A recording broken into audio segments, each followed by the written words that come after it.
आज का टॉपिक है हमारा, वो है अब लेफ़्ट टू राइट शंटिंग। उनको हम एक एक करके पढ़ते हैं। तो सबसे पहला देखते हैं आप ventricle septal defect, VSD, ventricle septal defect.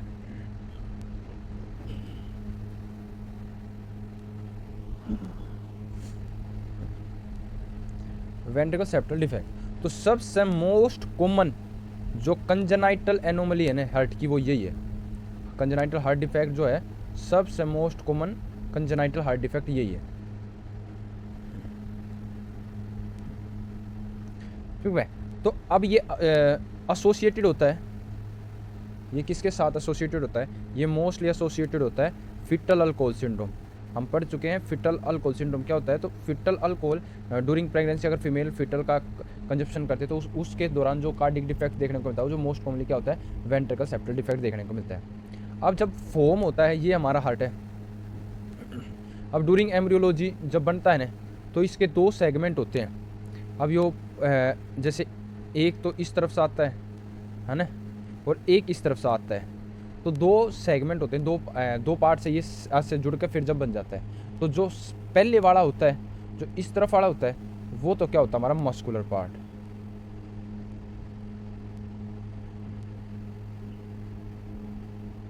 ठीक है, और इस तरफ वाला जब बनता है, जो अपने आयोटा वगैरह तरफ की बनता है, वो होता है हमारा मेम्ब्रेनस पार्ट। ठीक है, और मोस्ट कॉमनली अपना कौन सा होता है, मेम्ब्रेनस पार्ट। जो डिफेक्ट आना है VSD में, जो फॉर्म नहीं हो पाता, वो मोस्ट कॉमन क्या होता है, ये नहीं होता, और मेम्ब्रेनस पार्ट। इसकी वजह से VSD ventricle septal defect mainly अपन दिखने को मिलता है। अब ब्लड आया, तो ब्लड जो था हमारा पहले भाई आता है इस तरफ से, अपना डीऑक्सीनेटेड ब्लड लेता है, डीऑक्सीनेटेड ब्लड ले जाता है, और फिर डीऑक्सीनेटेड ब्लड कहाँ जाता है, अपने किस तरफ, अपने लंग्स की तरफ जाता है, पल्मोनरी आर्टरी में, है ना। फिर उसके बाद यहाँ से जाता है, ऑक्सीजनेटेड हो जाता है लंग्स की तरफ, और लेफ्ट एट्रिया में क्या होता है, ऑक्सीजनेटेड ब्लड होता है। अब कुछ तो चला जाता है, कुछ इस सेप्टल डिफेक्ट्स होने की वजह से वो क्या आ जाता है, अपनी पल्मोनरी आर्टरी में भी आ जाता है। अब पल्मोनरी आर्टरी में आ जाता है, तो इसकी वजह से क्या होगा कि यहाँ ज़्यादा ब्लड आया, मोर ब्लड। अब मोर ब्लड ही क्या जाएगा, यहाँ पे भी ज़्यादा ब्लड आएगा, इस चक्कर में ज़्यादा ब्लड पल्मोनरी आर्टरी में आया, और पल्मोनरी आर्टरी से लंग्स में गया, और फिर लंग्स से ही ज़्यादा फिर क्या होगा, हमारा लंग्स से ही ज़्यादा अपने लेफ्ट एट्रियम में होगा। लेफ्ट एट्रियम में ज़्यादा ब्लड आओगा, तो यहाँ पर ओवरलोड होगा भाई ब्लड का, यहाँ और ज़्यादा ब्लड आओगा तो ओवरलोड हो जाएगा। अब तो इसकी वजह से अब क्या क्या दिक्कत होगा, इस ओवरलोडिंग की वजह से, तो इस जगह की हमने क्या देखने को मिलेगी, हाइपरट्रोफी देखने को मिलेगी। हाइपरट्रोफी किसकी, लेफ्ट एट्रियम की और लेफ्ट वेंट्रिकल की। तो ये आपने देखने को मिलेगा यहाँ पे। ठीक है, तो ये आपने देखने को मिलेगा, अपने भाई हाइपरट्रोफी देखने को मिलेगी। अब यहाँ पे ब्लड ज़्यादा आ रखा है, पल्मोनरी अपनी में, पल्मोनरी आर्टरी में ज़्यादा ब्लड आ रखा है, तो उसकी वजह से क्या होगा, ज़्यादा ब्लड आ रखा है तो पल्मोनरी में प्रेशर बढ़ेगा। तो इसलिए अपने क्या देखने को मिलेगा, यहाँ पर अपने देखने को मिलेगा पल्मोनरी हाइपरटेंशन, BP बढ़ जाएगा अपना कहाँ पे, पल्मोनरी आर्टरीज में, अपने पल्मोनरी सर्कुलेशन में। ठीक है, तो ये हमारे हो गया भाई, ये आपने देखने को मिलेगा। अब इसकी वजह से हाइपरट्रोफी हो जाएगी, तो क्या होगा, कार्डियोमेगैली हो जाएगी, बड़ा हार्ट देखने को मिलेगा अपने।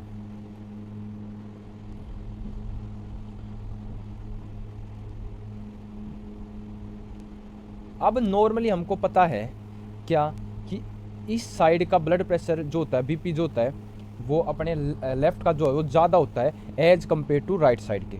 इसलिए अपना शुरू में क्या होता है, ब्लड जो होगा वो शंटिंग होगा कहाँ से, लेफ्ट साइड से लेकर राइट साइड की तरफ, क्योंकि यहाँ प्रेशर लेफ्ट में थोड़ा ज़्यादा होगा एज कम्पेयर टू राइट में। तो अब कुछ टाइम के बाद पल्मोनरी हाइपरटेंशन होने की वजह से यहाँ पे भी प्रेशर बढ़ेगा, इस तरफ प्रेशर बढ़ेगा। अब इस तरफ प्रेशर बढ़ेगा तो क्या होगा, इस तरफ प्रेशर बढ़ा तो क्या होगा कि अब शंटिंग जो होगी वो क्या होगी, उस वापस हो जाएगी इस तरफ, किस तरफ हो जाएगी, लेफ्ट साइड की तरफ हो जाएगी। ठीक है, तो यहाँ पे क्या देखने को मिलेगा अपन ने, कुछ टाइम के बाद जैसे ये ब्लड वो है हमारा ये अपना वेंट्रिकल सेप्टल डिफेक्ट है। तो जो यहाँ से ब्लड आया वो अब किस तरफ संट करेगा, वो करेगा लेफ्ट साइड की, right to the left side कुछ देर के बाद, ठीक है। अब क्यों, किसकी वजह से, due to pulmonary hypertension, pulmonary hypertension की वजह से।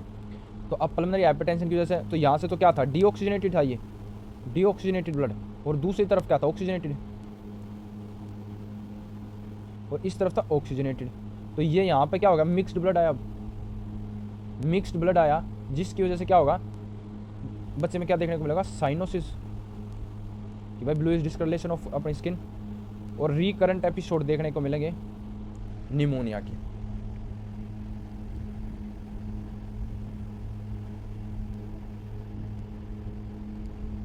ठीक है, तो ये अपन ने देखने को मिलेगा भाई। पहला क्या होता वो, क्योंकि ब्लड प्रेशर लेफ्ट साइड में ज़्यादा था तो लेफ्ट टू राइट साइड था, बाद में बहुत ज़्यादा पल्मोनरी हाइपरटेंशन होने की वजह से, ज़्यादा पल्मोनरी सर्कुलेशन में ब्लड प्रेशर बढ़ने की वजह से, जब शंटिंग किस तरफ चेंज हो जाएगी, राइट से लेफ्ट की तरफ चेंज हो जाएगी। ठीक है, अब इसमें अपन ने एग्जामिनेशन करते हैं, आप इसका ओन एग्जामिनेशन। तो इसमें अपन ने ऑस्कल्टेशन सुनाई देगी, मरमर सुनाई देगा। तो वो मरमर कैसा होगा, मरमर होगा पेन सिस्टोलिक, पेन सिस्टोलिक, मतलब पूरे के पूरे सिस्टोल में आपने मरमर सुनाई देगा। जब वेंट्रिकल सिस्टोल करता है, जब वेंट्रिकल कॉन्ट्रैक्ट करते हैं, उस दौरान पूरे के पूरे कॉन्ट्रैक्शन में आपने क्या सुनाई देगा, मरमर सुनाई देगा। क्योंकि यहाँ से ब्लड इधर जा रहा है, वेंट्रिकल सेप्टम से होता हुआ जा रहा है, तो इसलिए भाई आपने क्या सुनाई देगा, मरमर सुनाई देगा। अगला टॉपिक क्या बना, सेकंड है एट्रियल सेप्टल डिफेक्ट में। एट्रियल के जो बीच में सेप्टम है उसका डिफेक्ट देखते हैं भाई।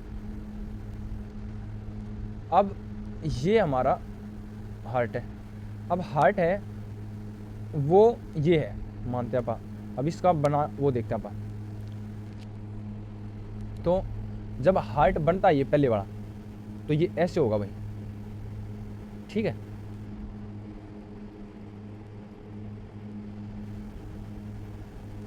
तो ये हमारा क्या होता है, पहला सेप्टम, प्राइमम सेप्टम है, पहला सेप्टम बना हुआ है ना। जब एट्रियल सेप्टम बनता है तो ये उसका प्राइमरी सेप्टम है। और ये जब जो यहाँ पर ओपनिंग प्रेजेंट है पहले सेप्टम की, ये है हमारी ओस्टियम। ओस्टियम हम किसी भी छेद को बोलते हैं ओस्टियम, तो ओस्टियम प्राइमम इसको बोलेंगे, पहला जो बना है प्राइमम, ठीक है। अब भाई एम्ब्रियोलॉजी में आगे बढ़ती है। अब जब ये होता है, ये हमारा हार्ट है, ठीक है। तो पूरा का पूरा यहाँ से जुड़ जाता है और बीच से थोड़ा सा कट जाता है, ठीक है। और आगे ये सेप्टम ऐसे आ जाता है एक और। तो ये जो दूसरा आता है ये सेकंड सेप्टम है, ठीक है। ये कौन सा, सेकेंडरी सेप्टम, ठीक। अब सेकेंडरी सेप्टम डूरिंग वो क्या होता है अपना, तो ये हमारा वो हो गया। अब अगर हाँ, अब ये जो बचा हुआ है, इस तरफ बचा हुआ है, इसको क्या बोलेंगे आप, इस वाले को ओस्टियम स्कैंडम, मतलब सेकेंड टाइम जो छेद है, ठीक है। तो ये दो तरह के होते हैं। अगर ओस्टियम प्राइमम फिल नहीं हो रहा तो उसको ओस्टियम प्राइमर टाइप का आप बोल देते हैं एट्रियल सेप्टल, और सेकेंडम फिल नहीं हो रखा तो उसको बोल देते हैं आप ओस्टियम स्कैंडम टाइप का। मोस्ट कॉमन होता है ओस्टियम सेकेंडम, ठीक है। अब ये एट्रियल सेप्टल डिफेक्ट जो होता है वो एसोसिएटेड होता है मोस्ट कॉमनली किसके साथ, वो एसोसिएशन है इसका मोस्ट कॉमनली किसके साथ, अपना एसोसिएटेड विद डाउन सिंड्रोम के साथ। किसके साथ, डाउन सिंड्रोम के साथ। अब वही है, मान लीजिए हार्ट है, ये हार्ट में भाई सेप्टम है मगर वेंट्रिकल सेप्टल जो वो ढंग से फ्यूज नहीं हुए, तो इसकी वजह से क्या होगा, वही हमारा यहाँ से तो डीऑक्सीजनेटेड ब्लड आ रखा है,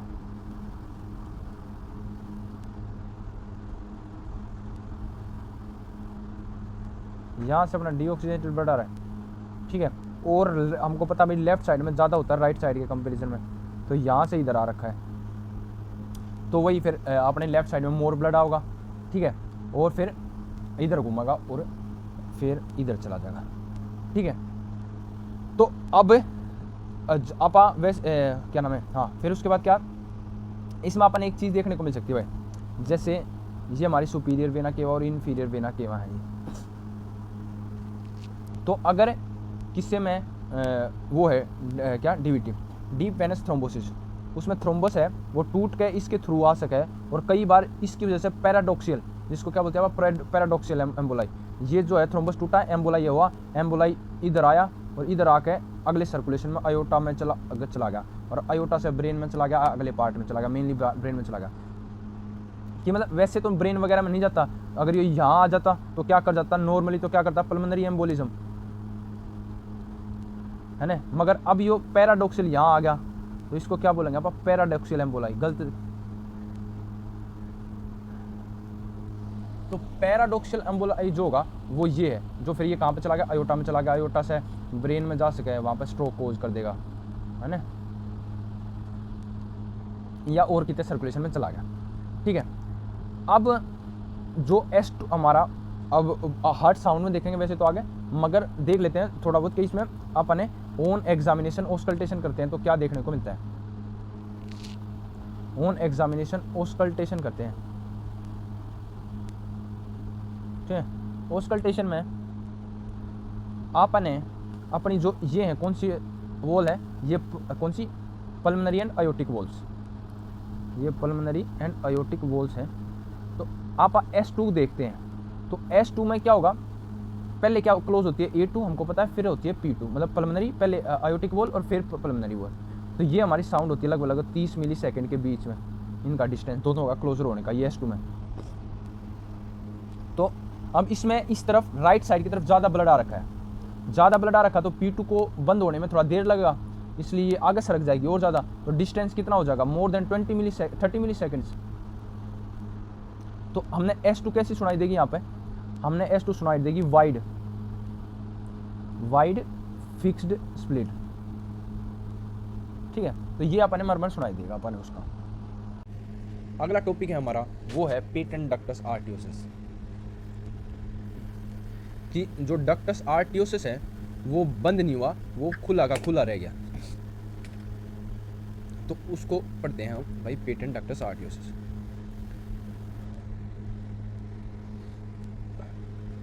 अब ये हमारा हार्ट है, यहाँ से पल्मोनरी आर्टरी निकली और इधर से आयोटा निकला, आपस में इनके बीच में एक कनेक्शन होता है ड्यूरिंग भाई अपने फिटल लाइफ, इंट्रायूट्राइन लाइफ, इसको आप क्या बोलते हैं, डक्टस आर्टियोसिस। नहीं तो ये होगा right atrium, left atrium, right ventricle, left ventricle, pulmonary artery और आयोटा, ठीक है। तो इनके बीच में ये डक्टस आर्टियोसिस है। नॉर्मली ये जो होगा, ये फर्स्ट वीक में जो होता है वो भर जाता है, लगभग फर्स्ट से लेके 6 वीक, 6 वीक के अंदर अंदर बढ़ जाता है, ठीक है। तो normally after birth 1 to 6 weeks में ये क्लोज हो जाता है, ठीक है। मगर किस किस कंडीशन में ये ओपन रहता है उसको देख लेता पा। तो अब ये अगर ओपन रह जाए, ओपन रह गया अभी भी, तो अब पढ़ेंगे। अब ये ओपन किस किस में देखने को मिलता है, एक तो सबसे पहला एसोसिएशन किसका होगा, किसके साथ भाई, अगर बच्चा का क्या होगा, प्री टर्म प्रेगनेंसी, भाई बच्चा अपने टर्म से पहला ही होगा तो उसमें भी वो खुला का खुला रह जाएगा, है ना। दूसरा है अपना, अगर टर्म प्रेगनेंसी है और प्रेगनेंसी में क्या था, बच्चे का रूबेला का इन्फेक्शन आ गया, मम्मी का रूबेला हुआ, कंजेनाइटल रूबेला इन्फेक्शन बच्चे में ट्रांसमिट हो गया, तो उसके अंदर इन दो या के एसोसिएशन मेनली साथ में अपने अपना पेटेंट डक्टस आर्टियोसिस, मतलब आपका जो वो है क्या डक्टस आर्टियोसिस है वो खुला का खुला रहेगा भाई, बंद नहीं हुआ। अब इसकी वजह से क्या होगा, हमको पता है कि भाई लेफ्ट की साइड क्या होता है, ज़्यादा प्रेशर होता है, तो यहाँ से राइट की तरफ से तो ऑक्सीजनेटेड ब्लड आ गया, सॉरी डीऑक्सीजनेटेड ब्लड आ गया, और लेफ्ट साइड में अपना क्या होता है, ब्लड लंग्स होता है ऑक्सीजनेटेड ब्लड आ गया। अब ये होगा लेफ्ट साइड में ज़्यादा प्रेशर है, तो इसकी वजह से क्या होगा, लेफ्ट से जो होगा वो राइट में भी आ गया, सॉरी हाँ लेफ्ट से जो होगा राइट में आ गया, तो यहाँ पे फिर क्या देखने को मिलेगा अपने, इसलिए यहाँ पे अपने पल्मोनरी हाइपरटेंशन, पल्मोनरी सर्कुलेशन में क्या देखने को मिलेगा, बीपी ज़्यादा देखने को मिलेगी अपन, है ना, एक तो अपने ये देखने को मिलेगा, ठीक है। तो इसकी वजह से पल्मोनरी हाइपरटेंशन की वजह से बच्चे में क्या हो सकता है भाई, यहाँ पे पल्मोनरी एडिमा, ज़्यादा प्रेशर होगा तो फ्लूइड जो होगा वो लीक कर जाएगा कहाँ पे, अगर हाइड्रोस्टैटिक प्रेशर बहुत ज़्यादा बढ़ गया तो वो लीक कर जाएगा किसके अंदर, अपने अलोविलाई और लंग के अंदर, तो पल्मोनरी में अपने लंग्स में फ्लूइड का अकुमुलेशन हो जाएगा, पल्मोनरी एडिमा हो जाएगा।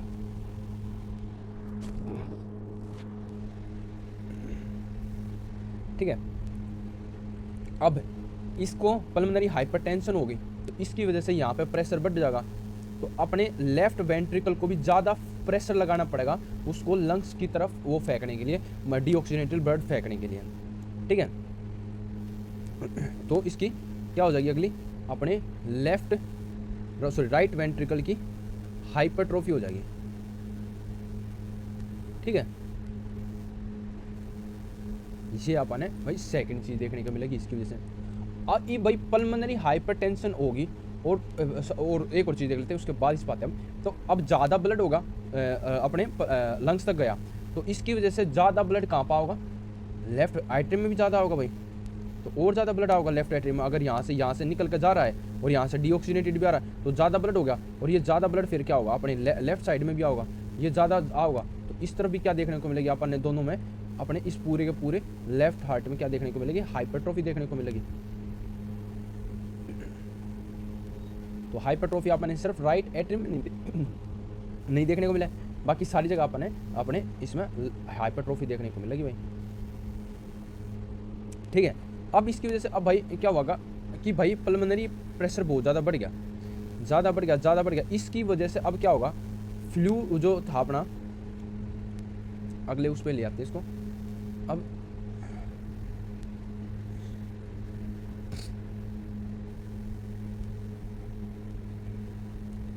ये अपनी हाइपरट्रोफी होगी दोनों तरफ है ना।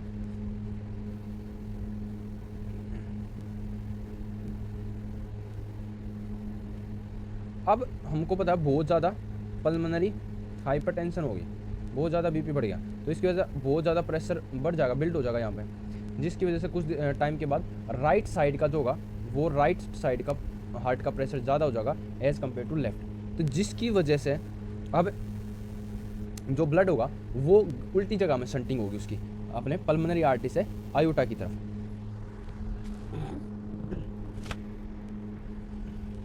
तो हमारे पल्मोनरी आर्टरी से आयोटा की तरफ।